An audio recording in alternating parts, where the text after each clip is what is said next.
Elle fut la muse de Salvador Dali, l'amante de David Bowie, la reine du disco qui a envoûté l'Europe avec sa voix rauque et son mystère magnétique. Amanda Lear a vécu une vie plus grande que la légende, faite de gloire, de scandales, d'amour et de perpétuelles réinventions. Mais aujourd'hui, à plus de 80 ans, derrière l'eyeliner acéré et l'esprit vif, se cache une solitude que peu auraient imaginée. Des nuits folles dans les clubs londoniens, aux pertes déchirantes dans un paisible village provençal, son parcours est aussi éblouissant que dévastateur. Comment l'une des femmes les plus fascinantes du show business s'est-elle retrouvée si seule? Restez avec nous pour découvrir l'histoire méconnue d'Amanda Lear, le glamour, la tragédie et le silence qui a suivi, l'icône caméléon qui a fait de l'énigme une œuvre d'art. Amanda Lear n'a jamais été facile à définir et c'est exactement ce qu'elle voulait. Dès le départ, elle s'est construite non comme une étiquette figée, mais comme une cible mouvante, née peut-être à Saïgon ou peut-être à Hong Kong en 1939 ou en 1950, d'un père britannique ou russe et d'une mère asiatique ou française, sa biographie tient plus du mythe que de l'archive. Lorsqu'on lui pose la question, Amanda entretient l'ambiguïté. Le mystère fait partie de l'art. Et pour elle, le mystère n'était pas une faille, c'était sa force. Élevée entre l'Angleterre et la France, elle parle dès l'adolescence 5 langues, anglais, français, allemand, espagnol et italien. Sa beauté précoce et son charisme naturel lui ouvrent les portes du Londres des années 60 en pleine effervescence culturelle. Elle n'était pas qu'un simple mannequin pour Mary Quant ou Paco Rabanne. Elle était une figure incontournable des clubs, des lofts et des salons où l'art et les genres se redessinaient en temps réel. Elle naviguait parmi Brian Jones, Marianne Faithfull et le Velvet Underground, toujours plus qu'un joli visage. Amanda n'a pas seulement été témoin de cette époque, elle l'a façonnée. Mais c'est Salvador Dali qui a le plus marqué Amanda Lear. Présenté par Paco Rabanne à Paris, leur lien devient vite fusionnel. Dali adore son allure, son esprit, son androgynie. Amanda ne se contente pas d'inspirer des tableaux, elle en coproduit, pose dans des jeux de tarot, conçoit des décors. Dali l'exhorte à rester mystérieuse, à ne jamais confirmer ni démentir les rumeurs autour de son identité. « Préserve l'énigme », lui dit-il, et elle le fit, religieusement. Le mannequinat ne pouvait pourtant la satisfaire éternellement. Ses relations avec des musiciens dépassaient le cadre amoureux. Elles étaient des passerelles vers de nouveaux mondes.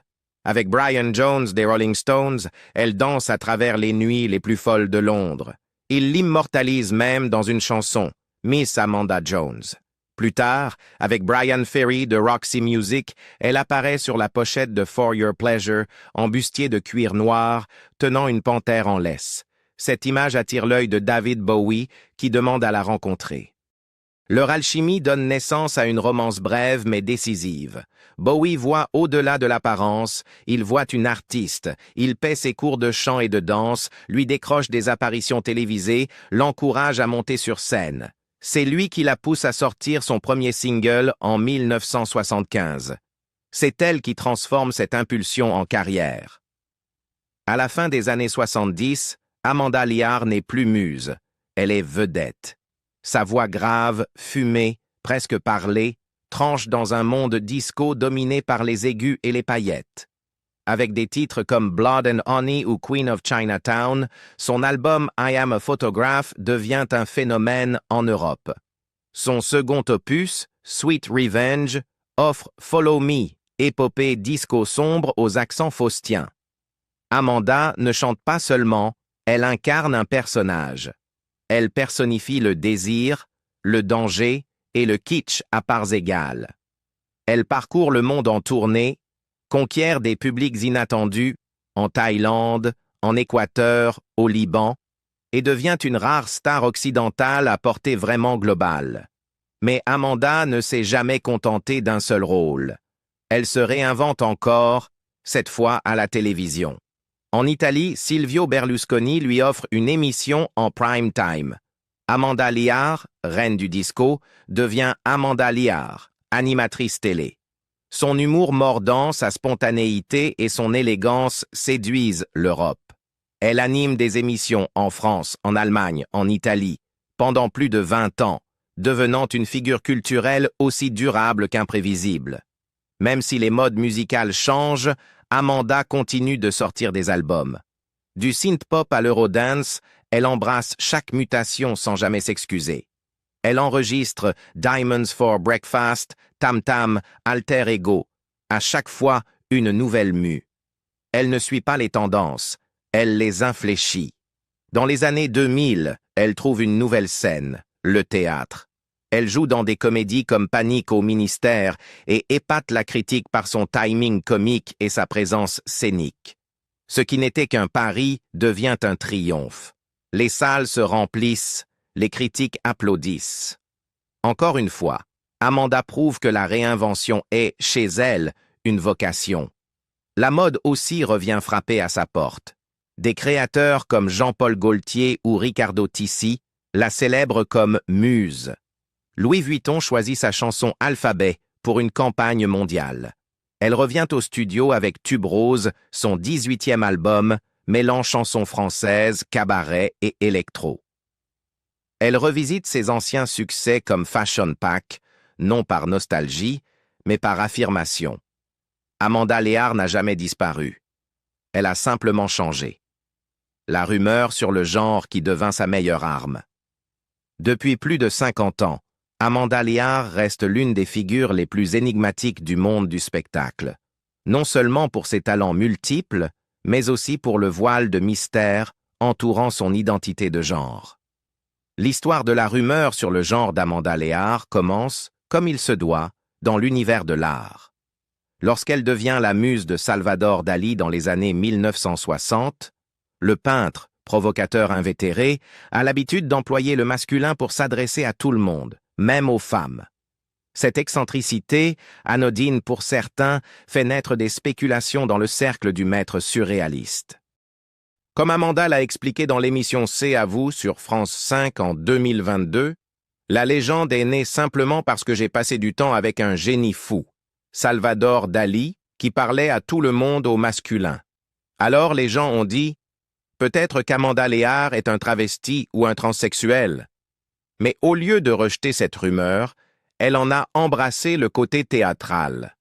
Ça m'a confirmé que les gens ont besoin d'extraordinaire, et que pour vendre Amanda Lear, on pouvait cultiver la légende. Et cultiver, elle l'a fait.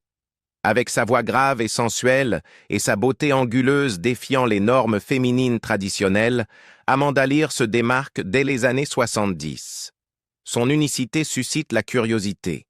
Son refus de s'expliquer lui donne de l'ampleur. En interview et à la télévision, elle joue avec les non-dits, ne confirmant ni ne niant jamais rien. Plus on parlait d'Amanda Lear, plus les journaux sortèrent des scoops sur ma sexualité. J'ai appris ça de Dali. Le business, c'est de la publicité, dira-t-elle plus tard. Cette ambiguïté n'était pas simplement acceptée. Elle était devenue sa marque de fabrique.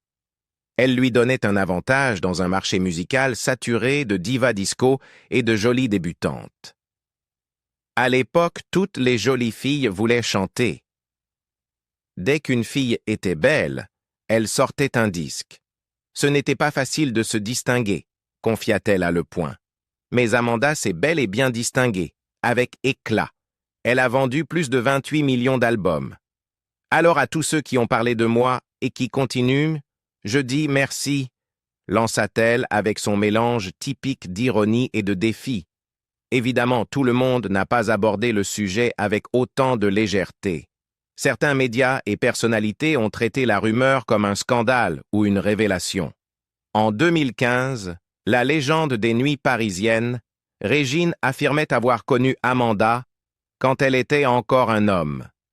Dans d'autres interviews, on évoque Amanda sur scène dans des cabarets parisiens sous le nom de Pecky d'Oslo, et même une prétendue opération à Casablanca financée par Dali lui-même. Un article de la Stampa en 2016 publie même un extrait supposé d'un acte de naissance au nom de Alain Maurice Louis-René Tappe, né à Saïgon en 1939, accompagné d'une photo avant transition. La réponse d'Amanda? Un haussement d'épaules et un sourire. C'est très difficile de s'en débarrasser, dit-elle à propos de la rumeur. Je compare ça à un chewing-gum collé sous la chaussure. Ça vous suit partout. Pour elle, le mythe n'a jamais été une prison. C'était un outil, un masque qu'elle portait, et parfois une armure. Nous sommes des êtres humains. Le genre est juste une façon de classer les gens. Hétérosexuels, homosexuels, bisexuels, transsexuels, je m'en fiche. Un jour, toutes ces catégories disparaîtront et nous serons juste des sexuels, mais cela prendra du temps. Dans sa chanson La rumeur, Amanda transforme cette spéculation en musique. La rumeur est comme un serpent, chante-t-elle. Elle rampe et s'accroche. Avec des paroles écrites par le dramaturge Alexis Michalik, le morceau devient une mise en abîme du potin devenu art. Mais malgré l'intérêt public persistant, Amanda a toujours tenu à distinguer son personnage de sa personne. Il y a des gens que ce genre de rumeur peut vraiment blesser, a-t-elle rappelé en 2023 lors d'une nouvelle apparition dans C'est à vous. J'ai eu de la chance. Pour moi, ça a aidé. Mais tout le monde n'y survit pas. Sa lucidité ici est puissante. Ce qui a servi sa carrière pourrait briser d'autres vies. Son regard est non seulement clairvoyant, mais profondément empathique. Amanda Léard a traversé les flammes et en est ressortie non pas brûlée, mais éclatante. Même Salvador Dali, celui qui a sans doute allumé l'étincelle, s'est exprimé publiquement sur la légende. Des biographes comme Ian Gibson consacrent des chapitres entiers à l'obsession de Dali pour l'ambiguïté de Léard. Certains affirment même que Dali aurait inventé le nom Amanda Léard, comme un jeu de mots sur la phrase catalane « l'amant de Dali », la maîtresse ou l'amant de Dali. Vrai ou pas, peu importe. Dans le monde d'Amanda Léard, ce qui compte, c'est que ce soit crédible. Dans un paysage médiatique désormais saturé d'authenticité performative, le choix d'Amanda de s'abandonner au fabuleux, au surréaliste, à l'ambigu, semble presque précurseur, voire visionnaire. Tandis que les célébrités d'aujourd'hui cherchent à être comprises, Amanda Léard continue d'être radieusement insaisissable. Le feu qui a volé son monde. Aux premières heures du 16 décembre 2000, le monde d'Amanda Léard s'est effondré. Alors qu'elle se trouvait en Italie pour tourner une émission de télévision, un incendie éclata dans sa maison de Saint-Étienne-du-Grès, un mât pittoresque niché au cœur de la Provence. Les flammes ont tout détruit. Mais plus encore que les pertes matérielles, le feu a emporté l'homme qu'elle appelait l'amour de sa vie, son mari, Alain-Philippe Malagnac, ainsi qu'un de ses amis les plus chers, Didier Dieufils. C'est le maire du village qui, le premier, lui annonça la nouvelle, alors que les flammes fumaient encore. Quelques instants plus tard, son ami de longue date Michel Drucker confirma l'impensable. Sa maison avait été ravagée. 2 corps avaient été retrouvés dans les décombres. La voix d'Amanda Léard portera plus tard toute la douleur de ce moment. C'est simple. Aujourd'hui, je n'ai plus rien. Je vis avec 2 valises, d'hôtel en hôtel. L'incendie, probablement causé par un court-circuit, a laissé derrière lui des cendres, des interrogations et une femme brisée. Les médias, friands de tragédie, ont attisé les rumeurs.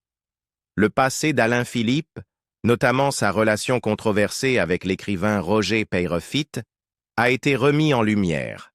Peyrefitte étant décédé 6 semaines avant l'incendie, certains ont insinué l'idée d'un pacte de suicide.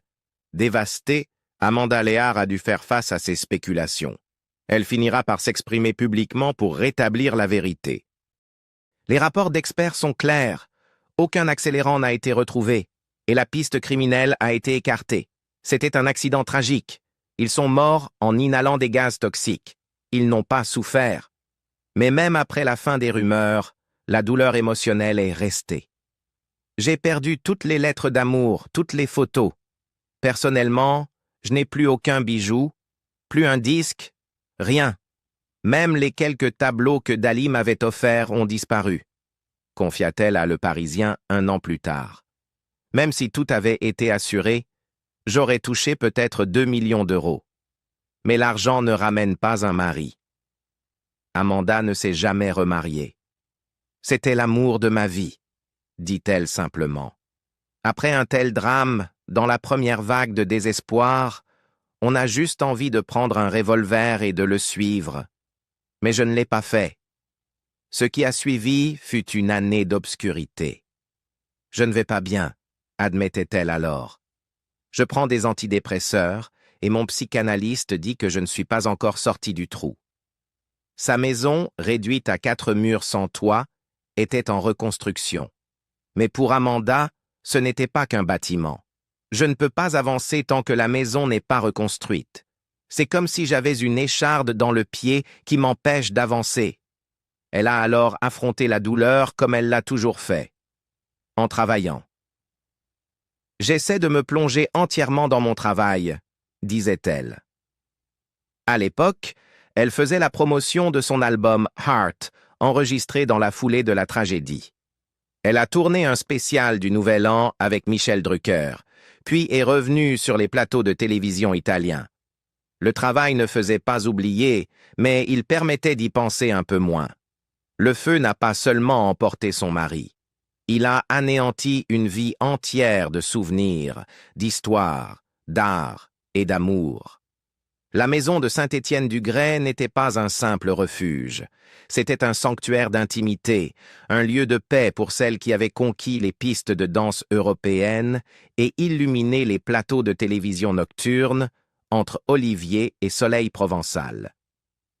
Il adorait cette maison, confia-t-elle un jour à Paris Match. C'est pour ça que je ne l'ai jamais vendue. Je l'entretiens à grands frais. Je crois que les gens restent dans les lieux qu'ils ont aimés. Et pourtant, Amanda ne laissa jamais cette tragédie devenir sa fin.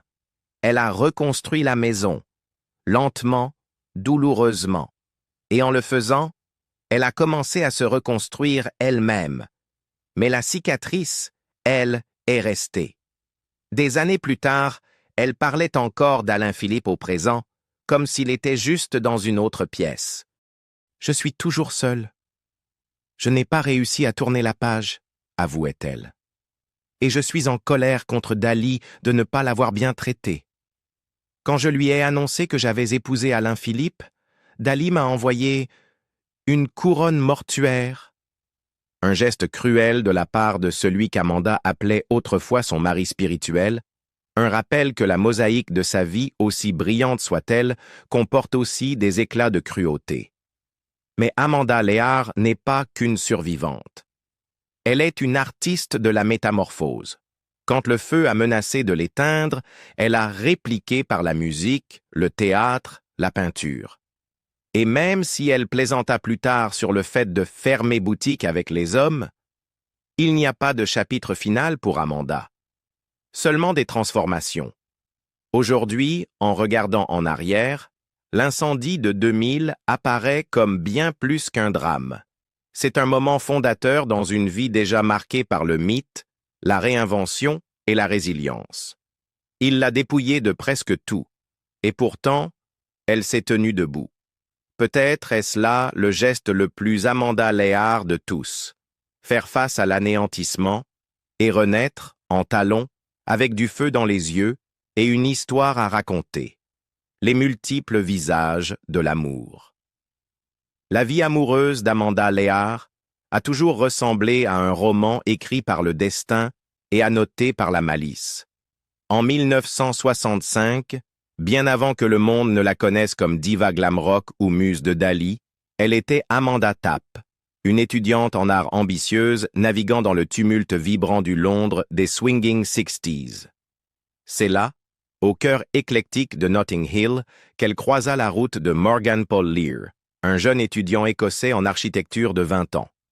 Selon la légende, elle l'aurait épousé moins par amour que pour obtenir un passeport britannique.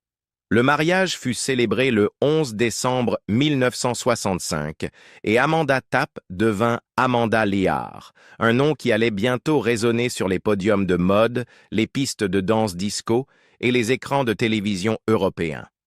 Peu après, Amanda quitte Morgan et plonge dans la scène musicale enivrante de Londres. En 1967, elle entame une romance fulgurante avec Brian Jones, cofondateur des Rolling Stones.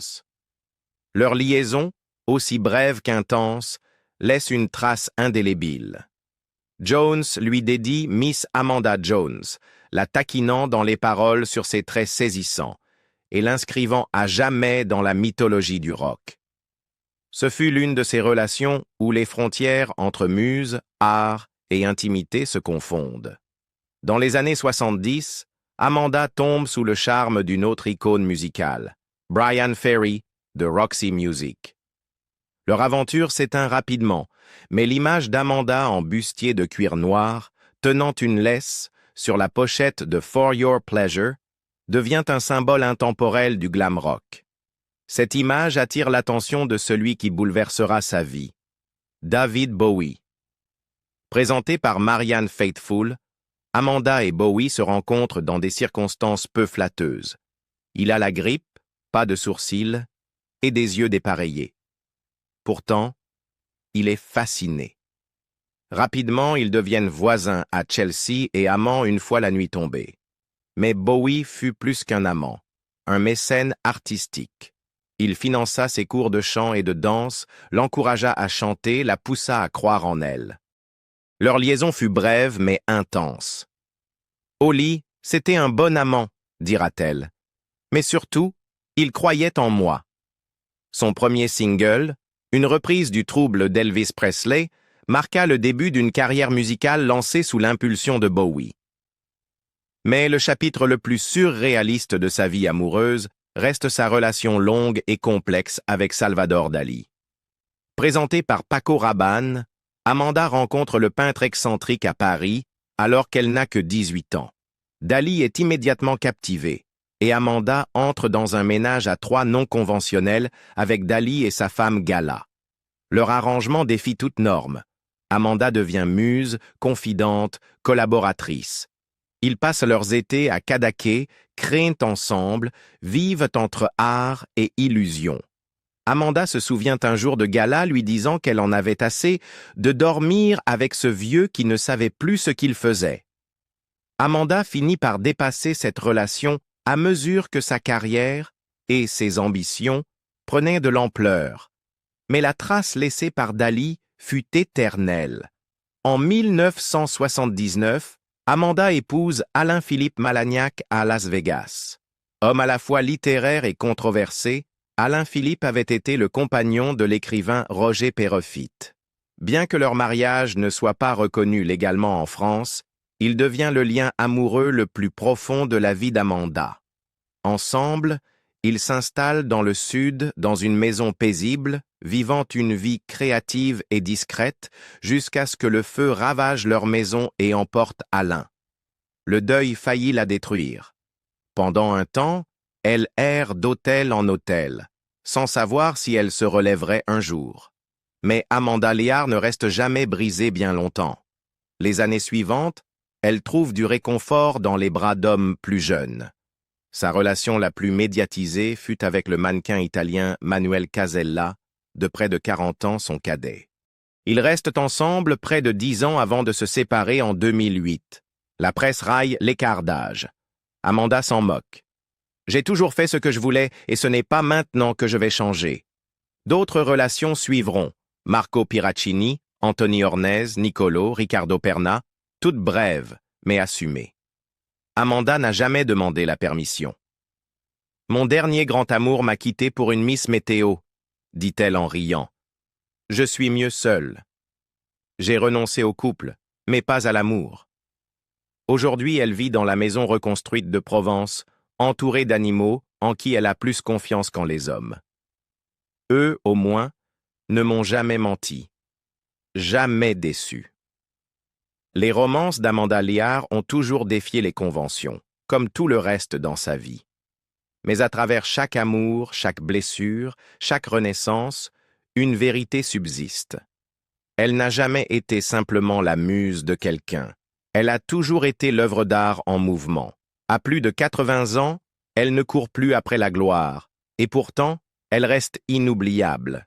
Sa vie, tissée de beauté et de douleur, de mystère et de courage, peut sembler triste à certains. Mais peut-être n'est-ce que le destin d'une femme qui a vécu plus que la plupart n'ose rêver.